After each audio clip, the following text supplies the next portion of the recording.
Okay, so um, I left y'all off at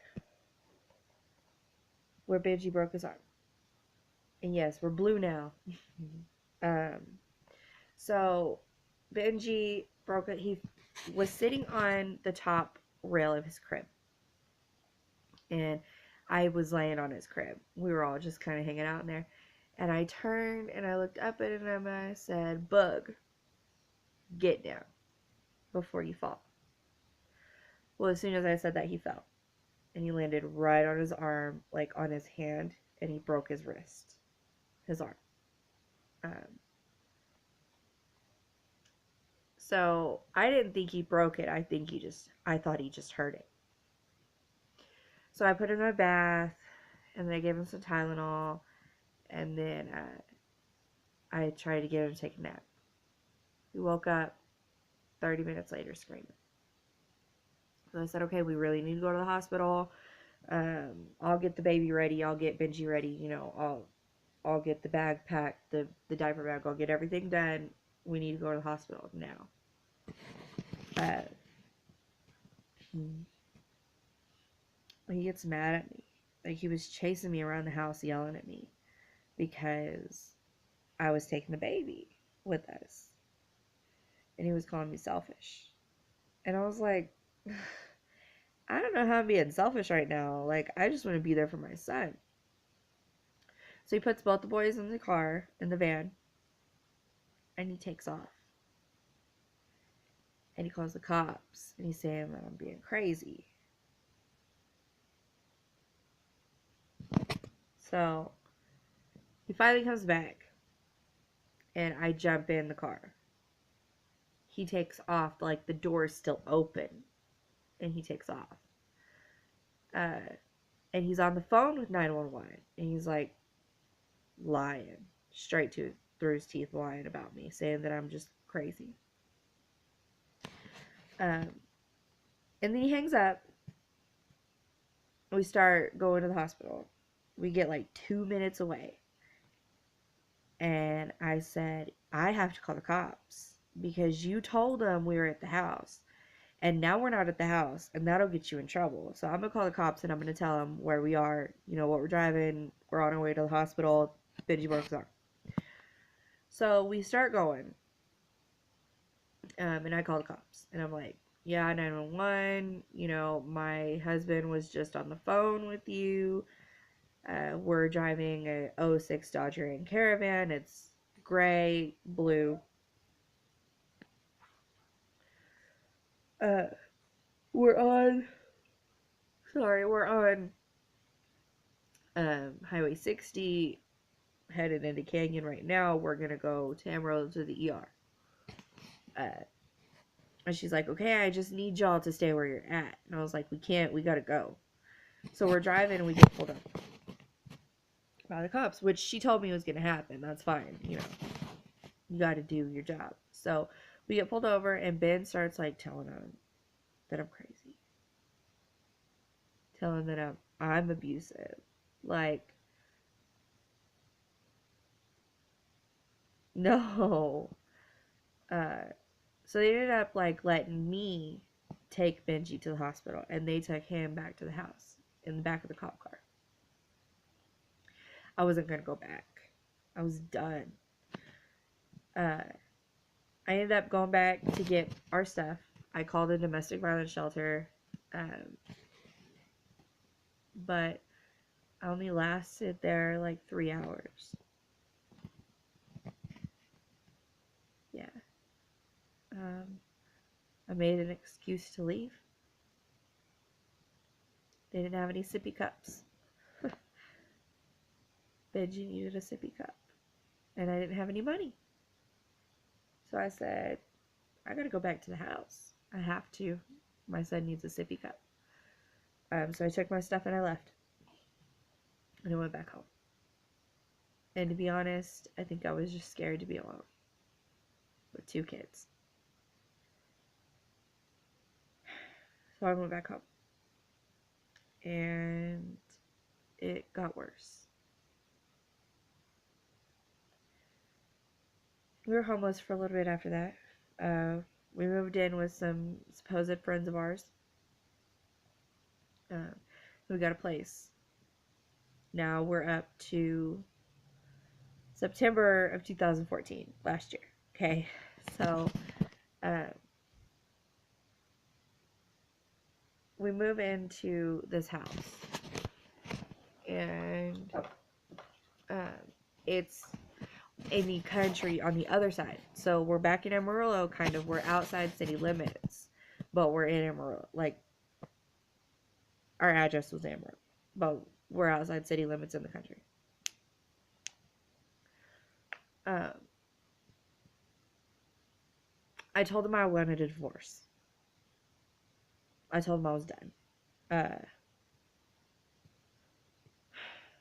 so, and this was right after our anniversary in September. I told them I'm done. So I went to my mom's house, which is actually where I'm at right now. I came over here and I got on the computer and I went to texaslawhelp.org. And they have printable divorce papers that are free. And I was so excited. And so I printed them and I filled them out. And I took them home. Well, I had to go to work one day. I was working at Papa John's. I was a delivery driver. And so I had to go to work one day. And he stayed home with the kids. Well, when I got back, he had made dinner. Which, okay. It was a roast in the crock pot with a flavor pack that I had told him how to make. So it's not even like he worked hard on it. He heated up a can of vegetables. And I think he like made mashed potatoes or something. But I told him thank you. I told him it was good. And I told him thank you. Well, I saw that the divorce papers were not on the bar where I had left them. And so I said, where are the divorce papers? Maybe I shouldn't have said it. But I wanted to know where they were because I needed to go file them. I was done. And he says, that's all you care about. You ungrateful bee. And like gets mad at me because I wasn't thankful for the food that he made. And I was like, no, I said thank you. Like I do appreciate it. But I need to know where those papers are. And he's like telling me he's not going to tell me where they are because he wants to work this out. He's not getting a divorce. He's not letting me go.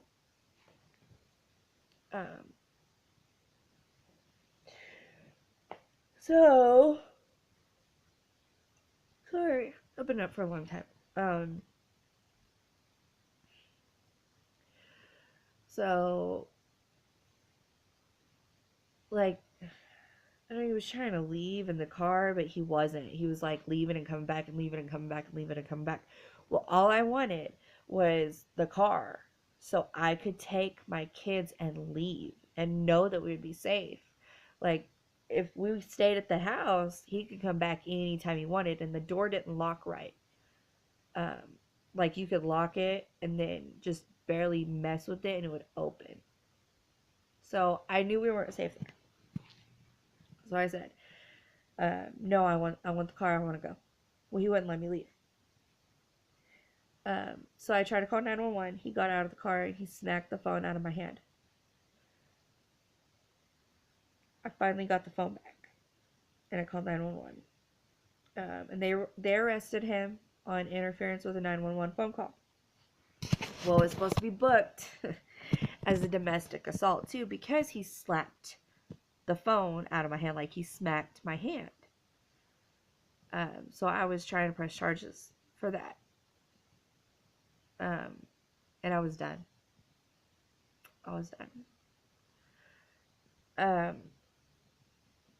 Because they didn't file it as a domestic violence charge, I was not told that he was getting released.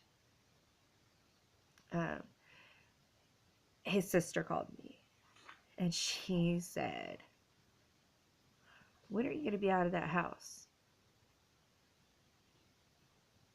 What? She says, when are you going to be out of that house? And I said, my house? And she said, yes, your house. When are you going to be out? I don't know. I don't have anywhere to go. And she says, well, I need to know because my brother can't be around you. There's a no contact order. But he's getting out of jail. Because I bailed him out. I said, do you not understand the danger that you just put your nephews in? And she just went off on me. I mean, it was crazy. Um, yeah. So, uh, I ended up staying with my mom for a couple nights.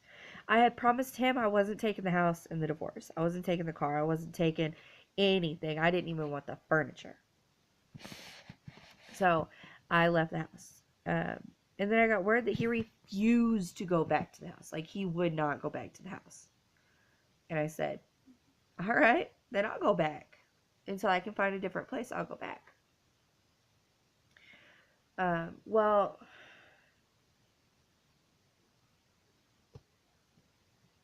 I was working at Papa John's. I was a delivery driver.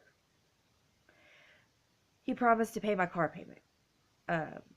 I couldn't afford it. He could. I could not afford it. I couldn't afford $280 for a car payment a month, plus the insurance, plus everything to take care of my kids, plus $550 rent. I couldn't afford it, dude. I could not. Plus gas and electricity. So he said he was gonna help me with my car payment. I'm at work one day, and I go outside to grab my cream soda from my car, and my car's gone. It was gone. No longer there. And so I called the place I got it through. And I said, did you just come and take my car? And they said, yes. He never paid the payment.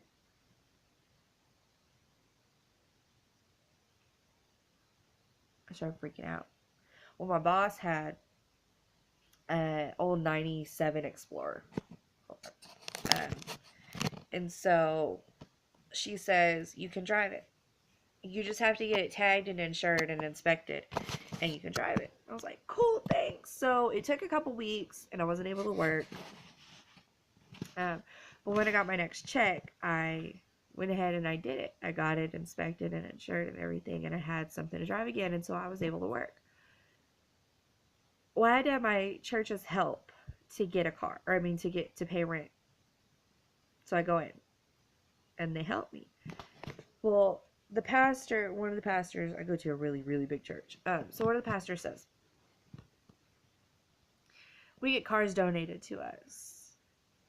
And we can't give this one to anybody because everybody that we have needs room for a bunch of car seats. And so we don't have anybody to give this car to. Do you want it?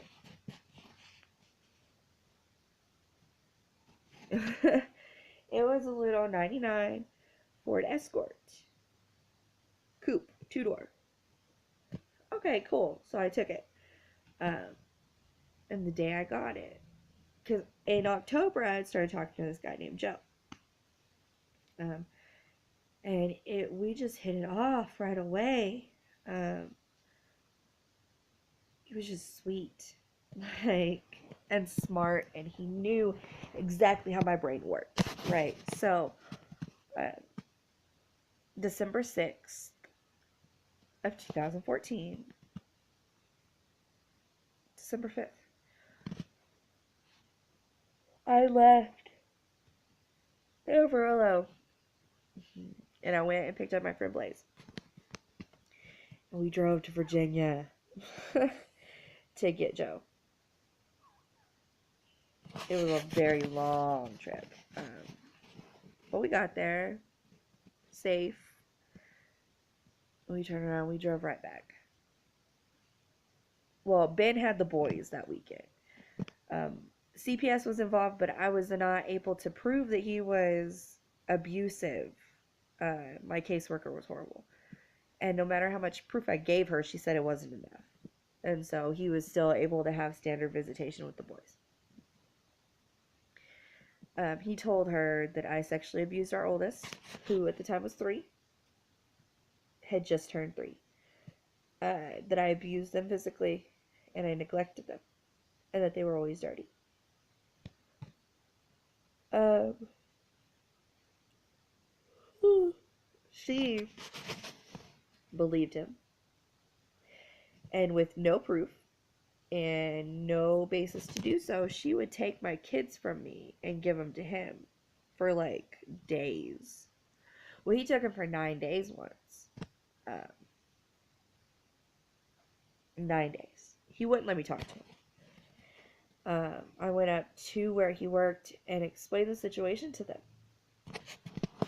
And they called the cops.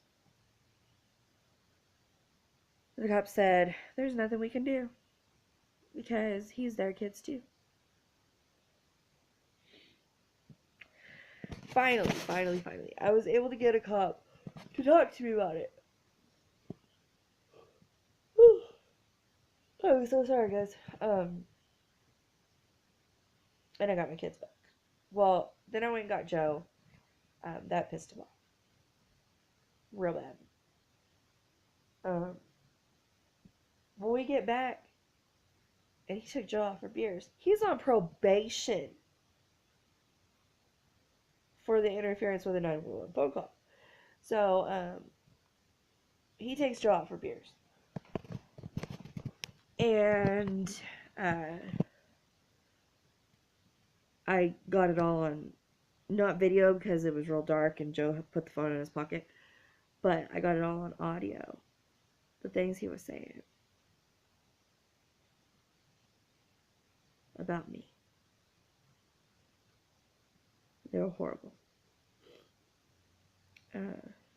Well,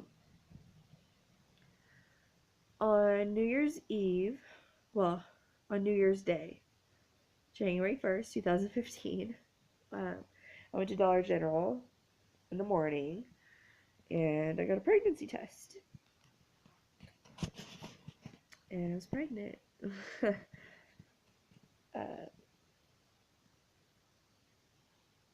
Me and Joe were going to have a baby.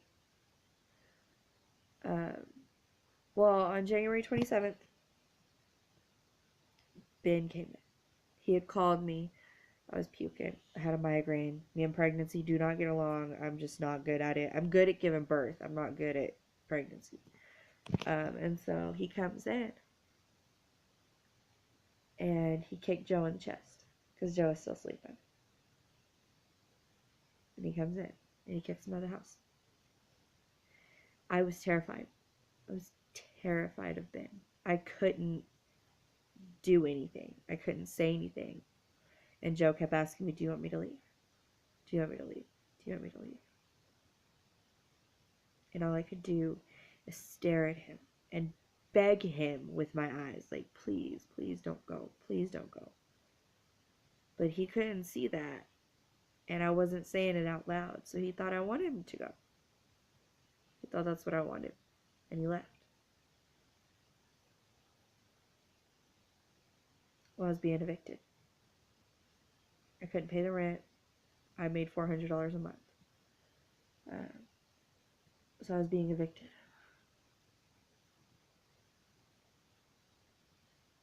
So Ben sold his car and we lived in motels for a good 2 months before we finally got in a house, which was right down the street from my mom. We got a house. Everybody thought he had changed, but I knew he hadn't. I was pregnant with Joe's baby. He wouldn't allow me to talk to Joe at all. He would take my phone and look at it, and if I had messaged him, I would get in trouble. If I hadn't had him blocked, I'd be in trouble. I tried to download Kick because Joe has Kick, or had Kick Messenger, and so I downloaded that to get a hold of him and try and talk to him, and he found it, and I got in trouble for it. Got bad. He was yelling at me all the time. I was a whore, hoe, slut, tramp, skank, how dare I get pregnant and ruin our family, is what he told me. And I felt like scum. I wouldn't give up being pregnant with my baby for nothing. But I felt horrible. And we'd go to church, and he would act like everything was fine. And I would go up to the altar, and I would let friends of ours know it's not okay, and I really need prayers. Well, um, the night of May 5th, the morning of May 6th is when it changed. Um, Caleb was 18 months old. He was having a night terror. My kids have night terrors horribly. Um, so he was having a night terror, and I couldn't get him to stop screaming. And it had been like 20 minutes, and he wouldn't stop. So Ben comes out,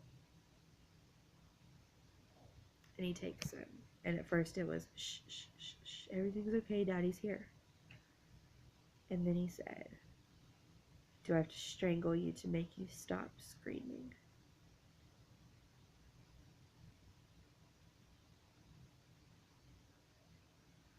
And my heart dropped. My heart sank. And I grabbed Caleb from him. I took him. And I said, go. You need to go. He left, but he came back. And he went back to bed.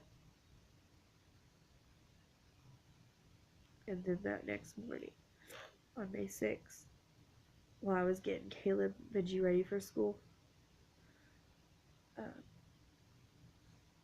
I took Caleb into the bathroom with me because I was afraid of what he would do to him.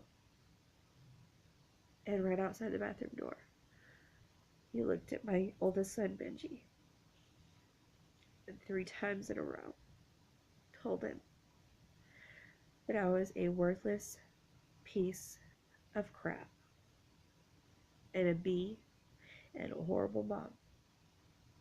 And he wished I would forget how to breathe and die.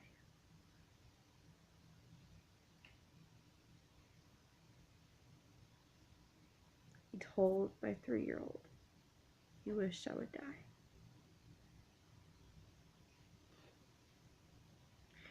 So he went to work, and I took the boys to school.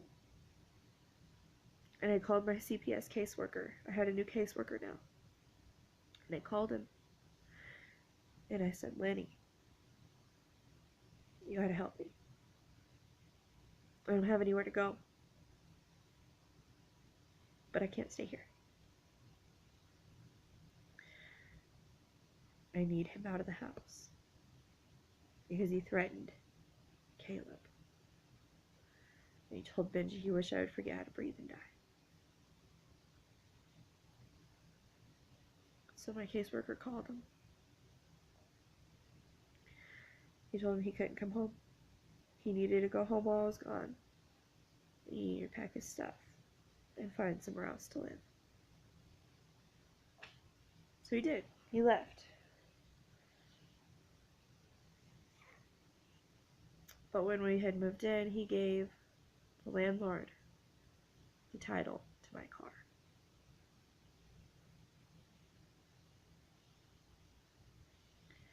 And he hadn't paid rent in the 4 months we lived there. 3 months, whatever.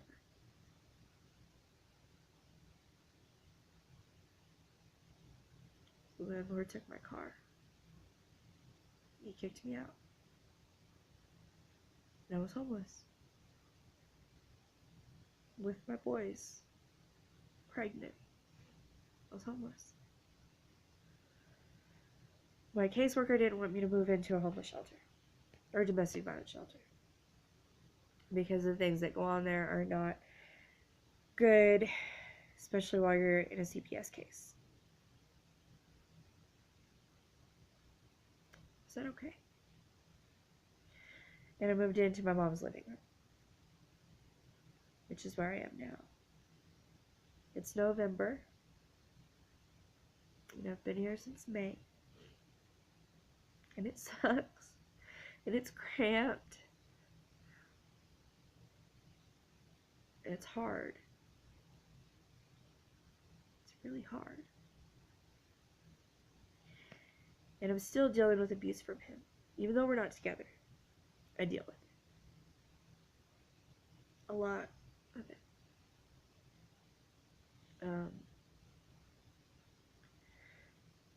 In fact, just yesterday,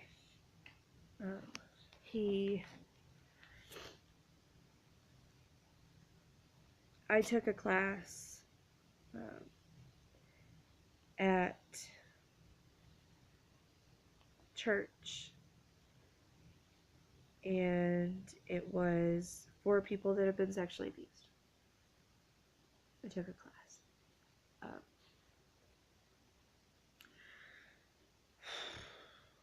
In this class, one of the questions is, did you ever feel like your body betrayed you because while being raped, you had an orgasm? And the answer is yes.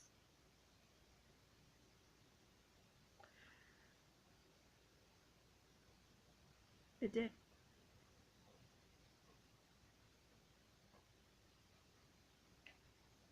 He has my journal. He plans to use that against me in court. He said that he's going to tell the judge I cheated because of that answer.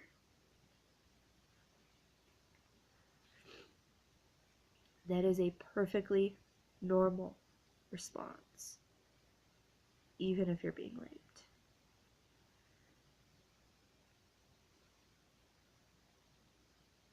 It doesn't mean you enjoy it. It doesn't mean it's not rape.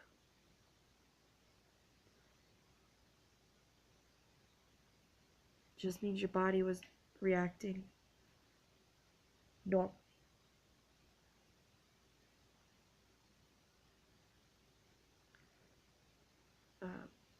He admitted to me yesterday that he has my journal.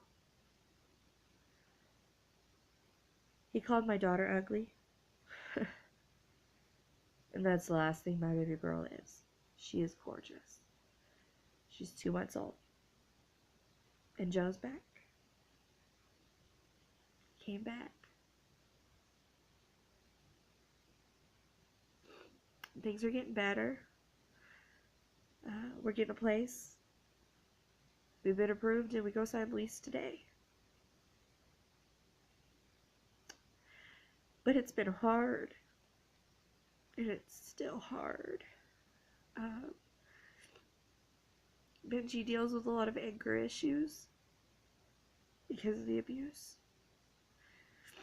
He still has his days where he calls me fat. But he always tells me I'm beautiful.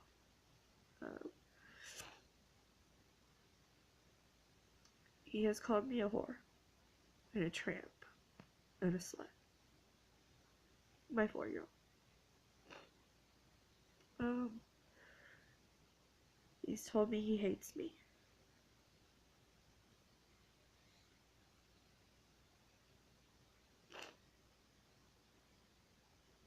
So if you're in an abusive relationship, get out. It's not going to get better. It doesn't matter if it's physical or mental, emotional. It's not going to get better. It's going to get worse and worse and worse until you can't hold your head up anymore. There were times I would be driving, delivering pizza, praying that I could die. And the only thing that kept me alive was my kids and knowing that they need me. And there's no reason for anybody ever to live like that. Ever. If you are in an abusive relationship, get out. Get out before he kills you. Before she kills you. Before you die. Before you kill yourself because you're so miserable. Get out. You can do it. And I know it's hard. Believe me, I know it's hard. I have been, by the state standards, homeless for 6 months with 2 kids while big pregnant, and now with 3. And I've dealt with his constant abuse. I've dealt with the name calling. Even now. Get out. Get help. Go to a homeless shelter. Go to a domestic violence shelter.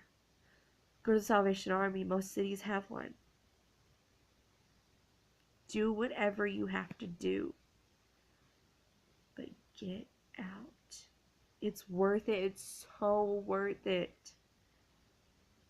And you might be afraid to be alone, but you can do it. It's not going to kill you. It can be lonely. It can be miserable.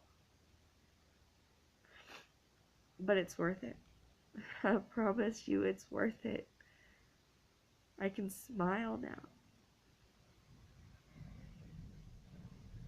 I couldn't do that for 6 years.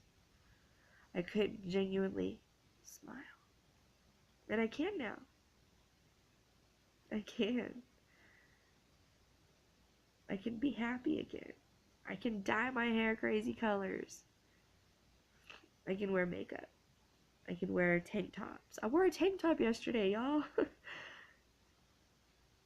And nobody said anything to me about it. It wasn't a big thing. You know? I wasn't allowed to do that. I wore shorts this summer. I was never allowed to wear shorts, and I wore shorts this summer. Yeah. You can do it. And it's worth it. And I'm always here if you need to talk. Always. I will answer any questions. I will do anything I can to help you find a place safe. But when you leave, don't look back. Don't be stupid like I was. Stand up for yourself. If you have kids, stand up for them because they deserve better. You can do it.